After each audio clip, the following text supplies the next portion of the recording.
Bueno, eso es el audio, ese es el audio que llegaba a nosotros, ¿sí? Y justamente esta preocupación de cómo buscan engañar a la gente y parece que no, pero lamentablemente hay mucha gente que cae en esto por desconocimiento, también porque somos seres humanos y muchas veces pecamos de ignorantes. Sí. Entonces, justamente por eso es que tenemos del otro lado a Fernando Branciforte, quien ya ha pasado por aquí, para que nos comente un poquito esta nueva modalidad y también cómo actuar frente a esto. Buenos días, Fernando, gracias por la disposición. Hola, buenos días, Martín. No, por favor, muchas gracias a vos por comunicarte. Un gusto nuevamente hablar contigo. Bien, bueno, justamente me llegaba este audio, ¿sí? ¿Cómo se está, digamos, volviendo quizás cada vez más, ¿cómo decirlo? Común, se vuelve cada vez más común este tipo de estafas. ¿Cómo es que tiene que actuar la gente frente a esto? Siempre es el mismo modus operandi. Vos sos especialista en derecho informático, entonces justamente queríamos tener tu palabra con respecto a esto. Sí, bueno, viste que el otro día, muy por arriba, algo comentamos de esto de que el derecho informático esto nos demuestra que está en todas las ramas del derecho y cómo, bien vos decís, van evolucionando las formas de cometer delitos. A ver, acá estamos frente a la base de un delito de estafa. En eso ninguno de todos nosotros tenemos ninguna duda. El famoso cuento del tío que existe hace años, cómo evolucionó para aprovecharse de las mejoras informáticas, y no solo digital, digamos, porque ahora estamos frente a lo que es una estafa telefónica, justamente este audio que ustedes pasaban. En estos tipos de estafa, las modalidades, lo que se conoce como derecho informático, hay 3 modalidades. Tenés phishing, vishing y smishing. Las diferencias es que el phishing es por medio de un mail que te llega a tu computadora, un correo electrónico que te va a llegar a tu computadora, donde en alguna situación los estafadores se hacen pasar o por una entidad bancaria o por algún servicio que vos hayas contratado. Hoy en día, y cuando recién comenzaba esto de la pandemia, era muy común que recibir algún mail de alguna de estas plataformas de streaming que son tan populares hoy en día, Sí, donde por ejemplo te pedían que se te habían vencido tus datos de tu tarjeta de crédito y se los tenías que pasar, o te llegaba un mail de alguna entidad bancaria, de tu banco oficial, diciendo que te era necesario reconfigurar tu home banking y que les tenías que enviar, respondiendo a ese mail, por ejemplo, tu contraseña y tu usuario, o no, o te ponían un link para que vos ingreses a una página que era exactamente igual a la de tu banco oficial, donde vos cargabas tus datos, pero en realidad no se lo estabas dando a tu banco oficial, sino que se los estabas dando a tus estafadores. Claro. Eso es lo que se conoce como phishing, es a la pesca, van a la pesca de las víctimas. Después tenemos una variante, que es esta que vos pasaste por el audio, que es el vishing porque es de corta de voice, de voz, que es por medio de llamadas telefónicas. Al fin y al cabo lo que se busca siempre es lo mismo, ¿no? Es que la víctima entregue sus datos bancarios. ¿De qué datos? El usuario, la contraseña, el famoso token, esta famosa clave que te permite acceder a tu home banking. Y después el otro que tenemos es el smishing, SM, que es por los SMS, los mensajes de texto. Claro. También, por medio de la pandemia, empezaron a llegar mensajes de WhatsApp que o bien eran de ANSES, por ejemplo, que te decían que tenías que acercarte a un cajero para cambiar tus datos, y así se te hacen, valga la redundancia, de estos datos tuyos del home banking, de tus claves bancarias, y acceden, te vacían las cuentas, porque luego el camino es sin importar por qué forma accedieron, el camino, lo que pasa después es siempre lo mismo. Se te vacían las cuentas. Es el mismo fin, digamos. Exactamente, el fin es hacerse de tus claves, de tu usuario, para acceder a tu home banking, para vaciarte todas tus cuentas, e incluso, en muchos casos, fueron un paso más y hasta tomaron créditos personales, préstamos a nombre de la víctima. Justo te iba a preguntar eso, sí. Exacto, y luego una vez acreditado estos créditos en la caja de ahorro o en la cuenta corriente o en la cuenta que uno tenía en el banco, hacían diversas transferencias para nuevamente sacarte ese dinero. Con lo cual, la víctima no solo se quedaba con su cuenta vacía, sino que se queda además con una deuda para con el banco que en algunos casos ha llegado a cerca de $500,000 de pesos. Sí, es una... o sea, es para ir quizás tener una noción. Darwin no se equivocaba con la evolución del hombre, claramente, cómo va evolucionando también estos métodos de estafa. Justamente a mí lo que me llama la atención es cómo puede verificar la persona, quizás dejando un poquito de lado esto telefónico, ¿no? Porque quizás yo desconfío mucho de las llamadas de Buenos Aires, de Córdoba, suelo desconfiar mucho, pero ¿cómo verifica uno lo que es el tema del mail, por ejemplo, que no es quienes dicen ser?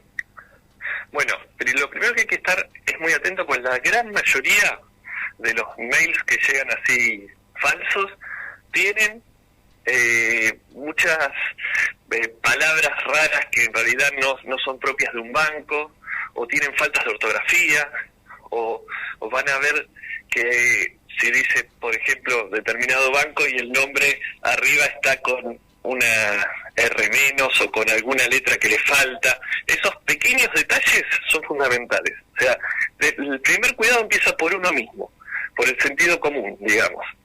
Pasada esa barrera, porque uno no lo pudo ver, quizás por el apuro que uno vive en los días normales, no lo pudo ver, al ingresar a un link, siempre los links de los bancos suelen tener, y debieran tener, una especie de candado en la dirección, que eso es lo que demuestra que son unas páginas web seguras. Si no lo tienen, ahí tenemos otra advertencia, otra alarma más. Es como pasa con el tilde en Twitter, por ejemplo, que está verificado justamente que es real. Exactamente. Y luego, y acá viene lo más importante, ningún banco puede pedirte nunca de forma online que vos cambies las contraseñas por medio de mail. Ante esta mínima duda, y ante la mínima duda que cualquiera puede decir, y capaz que sí, capaz que ahora cambió la normativa, todos los bancos están regulados por el Banco Central, y el ciudadano que no es abogado no tiene por qué saber todas las normativas del Banco Central que están cambiando continuamente. Entonces, ante la duda, y lo mejor es llamar al banco. Lo mejor es decir, llamar a un banco, miren, me están mandando este mail, ¿es de ustedes? Si te dicen que sí, perfecto. Y la gran mayoría de las veces te van a decir que no. Entonces ahí sabés que estabas por ser víctima de un delito de phishing. Claro, entonces por eso digo, la primera barrera es uno mismo siempre. Bien, y una vez que, por ejemplo, bueno, este hombre fue afortunado en lo que es lo telefónico, se dio cuenta justamente de que era una estafa, pero en el momento que uno ya es estafado, ¿qué hace? ¿Ya está? ¿Perdió? ¿O cómo se puede resolver eso? Mira, ahí lo primero que hay que hacer siempre es ir a realizar la denuncia penal. Nosotros tenemos la fiscalía, si bien no tenemos una fiscalía en Bahía Blanca específica de delitos informáticos, como sí la hay por ejemplo en Capital, nosotros no tenemos una fiscalía, son fiscalías generalizadas, pero están muy atentas a este sistema, trabajan muy bien en esto, incluso ellas, como las fiscalías generalizadas, se manejan según los turnos, en cada mes le corresponde una distinta, han hecho un sistema uniforme donde cuando le llegan a determinada fiscalía lo cargan en el sistema y ven la comparación, por ejemplo, con los teléfonos de donde los llaman o los mails de donde provienen para intentar sacar puntos en común. Entonces lo primero que uno siempre recomienda es vayan y hagan la denuncia. A Fiscalía General, a la policía, vayan y hagan la denuncia. Recuerden todos los mensajes que recibieron, no los borren. Guarden todos los mails que recibieron, no los borren. Con todo eso van y hacen la denuncia. Eso es lo principal. Luego, si fueron víctimas en el tema bancario por un crédito, también hagan el reclamo ante el banco. Y luego del banco, vayan en lo posible a lo que es la OMIC. Nosotros en Bahía la OMIC funciona muy bien, sí, toma muchos de estos asuntos. Se toma muchos de estos asuntos. La realidad, yo estuve en contacto con los chicos de la OMIC y en algunos bancos han respondido bien, hay otros que no. Algunos bancos respondieron suspendiendo los créditos, otros no, y en el caso de que justo el banco de la persona víctima no responda, bueno, ya deberán recurrir a su abogado de confianza y ahí realizar una medida cautelar. En Bahía salió la semana pasada una medida cautelar favorable donde se suspendieron las cuotas de los créditos, como ya venía la jurisprudencia a nivel nacional. En La Plata ya había salido también favorable, donde suspenden que el banco no debite las cuotas de los créditos hasta tanto no se resuelva la causa penal. Luego, en segunda instancia, se buscará eventualmente conseguir la nulidad de ese contrato, porque acá empieza, ya como quien dice, salimos del ámbito penal y entramos al tema consumidor, el tema comercial. ¿Cuánta responsabilidad existe realmente en la víctima y por qué no hay cierta responsabilidad también de la entidad financiera que no cumple con toda la normativa del Banco Central al demostrar una mayor seguridad, a tener mayor protección de las personas con esta brecha digital que apareció, en realidad no que apareció, que se masificó con la pandemia? Sí, se hizo, digamos, más fuerte en ese sentido, justamente por esta pandemia. La digitalización, el tema de la virtualización hizo quizás que justamente salgan. El cuento del tío ya venía de antes, si bien vos lo mencionabas, vamos a ser claros. Pero este nuevo método, y es muy acertado lo que decís, hasta dónde tiene responsabilidad uno, porque uno por ahí, imagínate si llega a ser un jubilado. Exacto. Los adultos mayores entran mucho en esta brecha digital. Porque son buenudos, tienen otra mentalidad. Sin ir más lejos, ha pasado que a una señora, y fue noticia hace unas semanas, que justamente agarraba y un hombre que se hizo pasar por un amigo de su nieto, le sacó como $80.000. Entonces, y eso era frente a frente, digamos, ¿no? ¿Cómo puede caer? Porque somos ignorantes muchas veces, y un abuelo que quizás es buenudo, ¿cómo se da cuenta de esto? ¿Hasta dónde tiene la responsabilidad uno? Tal cual. Bueno, y con esto, más ahora, si lo sumás a todo eso, a esa confianza que suele tener el adulto mayor, si le sumás también la parte tecnológica. ¿Qué sabe muchas veces un adulto mayor cuando le hablas de un token?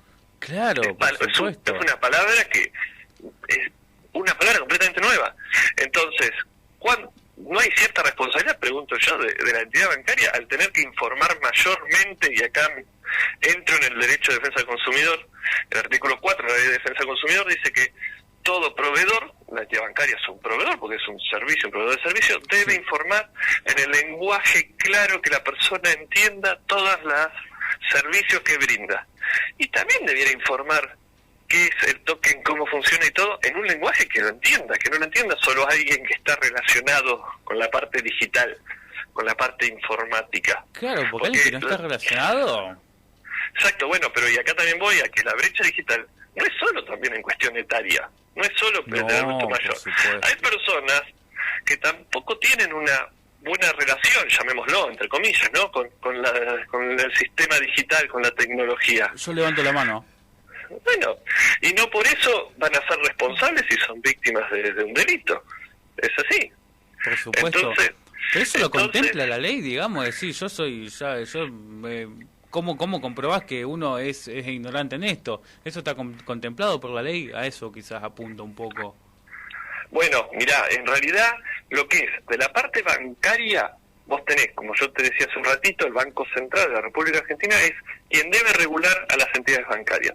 El Banco Central, cuando empieza todo lo que es el tema de la digitalización, de los home banking, de la informatización de los sistemas bancarios, saca circulares. Las circulares son la normativa que debe seguir los bancos, las entidades financieras, donde dice que cada banco debe tener todo el resguardo de seguridad necesaria y en funcionamiento perfecto, básicamente, para resguardar a los consumidores, a sus clientes. Entonces, por un lado tenemos ahí, que decimos, si pasó esto es porque tanto no lo están cubriendo. Por otro lado tenemos esto que yo te digo, de que la ley de defensa del consumidor hace alusión a que se le debe informar absolutamente todo. Y a su vez hace poquito salió un decreto donde establecían una serie de lo que se conoce como hipervulnerables, de consumidores que están en un nivel de mayor cuidado. Si bien ahí no habla de los temas tecnológicos, nosotros consideramos, parte de la doctrina, digamos, que aquellas personas que están en esta brecha tecnológica tienen que estar también, porque son hipervulnerables a sufrir ese tipo de estafas, bueno, y la misma vida misma nos los está demostrando, ni más ni menos. ¿Es así? Sí, por supuesto, eso es verdad. Por eso de disminuir lo que es la brecha. Vos sabés que justamente había algo que me llamaba la atención, porque emitían quizás estos, no sé, son circulares, creo también, de las personas que quizás no podían comprar dólares o que tenían problemas con digamos, con AFIP, por ejemplo, figuraban los quit. ¿No hay una forma de que quizás ya cambian de número celular constantemente, ¿no? Por supuesto, pero ¿no hay una forma de emitir cierto cuidado con ciertos números o ciertas características? Por parte del banco, decís vos. Exactamente. Por supuesto, también debería ser parte del banco, de informar, de decir, miren, si los llaman de tales números de telefónicos, si los están llamando de tales cuentas o si les piden de tales lugares, no digan o no hagan lo que ellos les piden. Pero el banco se limita a mandar comunicados que ni siquiera los manda muchas veces por mail, sino que uno debe ingresar a la página web para la cual debe tener internet, para la cual debe saber ingresar, y ahí cuando ingresás recién te dice, por ejemplo, el token es intransferible. Pero volvemos a lo mismo, si no sabes lo que es el token, ¿de qué estamos hablando? Sí, caemos en la misma situación. Claro, ¿cuán completa es la información en realidad que estás brindando como entidad financiera? Sí, eso es verdad. Fernando, buen día, ¿cómo estás? Buen día, ¿cómo andás? ¿Cómo es que actúan estos estafadores? Por ejemplo, llaman aleatoriamente, aleatoriamente, mandan mails así por mandar, o saben más o menos quién está, porque supongo que el chamullo que te dicen es medio general, no es que saben en qué banco, con qué banco estás vinculado. Bueno, mira, muy buena la pregunta que haces. Acá, para responder eso, te voy a ingresar en otro tema más, el tema de los datos personales de cada uno de nosotros. Nosotros muchas veces no somos conscientes de nuestra identidad digital, de nuestros datos personales, y por ejemplo, usamos Facebook y decimos, qué buena serie vi en tal plataforma. Cualquiera puede ver eso, y alguien que está a la búsqueda, a la pesca, por eso es que se le dice phishing, agarra y dice, tal persona, Martín, por ejemplo, usa tal plataforma. Entonces, arman el mail, te mandan el mail, nosotros como parte de tal plataforma le debemos cambiar ahora la contraseña, envíenos nuestros datos bancarios, sus datos bancarios, y ahí te robaron los datos bancarios. Claro. Y vos dijiste, ¿y cómo saben que yo tenía? Porque lo dijiste por tal red social. Entonces, muchas veces, de por sí, hoy en Internet, todo el mundo, uno pone el nombre de cualquier persona y sacas el número de DNI de cualquier persona. Sí, eso es verdad. Es así. Con el número de DNI de cualquier persona muchas veces hasta sacás de dónde, en qué banco con qué banco funcionás o con cuál banco no. Otras veces se tiran a la pileta y además, si vos observas también y si escuchás bien el audio, nunca te dicen de qué banco te están llamando. Claro, por eso decía. Nunca te dicen de qué banco te están llamando. Claro. Pero al margen de todo esto, lo que yo digo primero, uno tiene que ser muy consciente y tiene que tener mucho cuidado de sus datos personales y de cómo los brinda a un tercero. No, por desgracia no hemos tomado conciencia, yo con esto repunto y apunto mucho, no tomamos conciencia de nuestra identidad digital. O sea, hoy nosotros no tenemos solo una identidad física, ya con la masificación de las redes sociales existe una identidad digital nuestra que va más allá, que entra, llamémoslo, en el mundo virtual. Y hay que ser muy cuidadoso con eso, pues sin darnos cuenta brindamos mucha información que después todos estos delincuentes los tienen al alcance de la mano, y ahí entra después las preguntas estas que vos me haces hacia nosotros mismos. ¿Y cómo consiguieron esto? Claro. Y si te pones a pensar para atrás, sin darte cuenta, vos se los diste. Claro, sí, por un simple comentario capaz en alguna red social. Entonces lo primero que habría que hacer, como vos decías, de por ejemplo, si el número, el mensaje tiene alguna arroba, viste que siempre pasa que en el medio de la palabra tiene una arroba, también preguntar, bueno, de qué banco me está llamando, ¿no? Como para uno verificar. Exactamente, por eso es lo que siempre se dice, que la primera barrera es uno mismo. Primero hay que intentar tener cierto sentido común, que a veces suena medio feo, pero decir, bueno, es falta de sentido común. En realidad no es falta de sentido común, es pensar y analizar bien, pero también es cierto que hay muchas variables. Uno muchas veces vive apurado, a 1000, como se le dice, y no observas todo. Otras veces es un parte de abuso de confianza, por llamarlo de una forma, de estos estafadores que, como decía recién Martín, de los adultos mayores, que son tan buenos en brindar todo que no piensan que alguien los puede estafar. Entonces es todo un cúmulo de variables que, bueno, terminan con estos resultados feos. Sí, eso es verdad. Y bueno, justamente este llamado a la conciencia de tener cuidado, de desconfiar quizás de estas situaciones, ese es el mensaje quizás desde el lado no del derecho informático, tener cuidado, empezar por uno mismo y si no, bueno, justamente atenerse a lo que es la parte legal. Fernando, te agradezco muchísimo por tu predisposición, por tu tiempo, siempre es un placer hablar con vos. No, por favor, gracias a ustedes. Bien, Fernando Branciforte pasaba por aquí por Mañanas Informativas. Nosotros ya nos vamos al informativo y volvemos con más para seguir acompañándote en esta primera mañana de lunes. LU3 AM 1080. Informa División Noticias de LU3 AM 1080.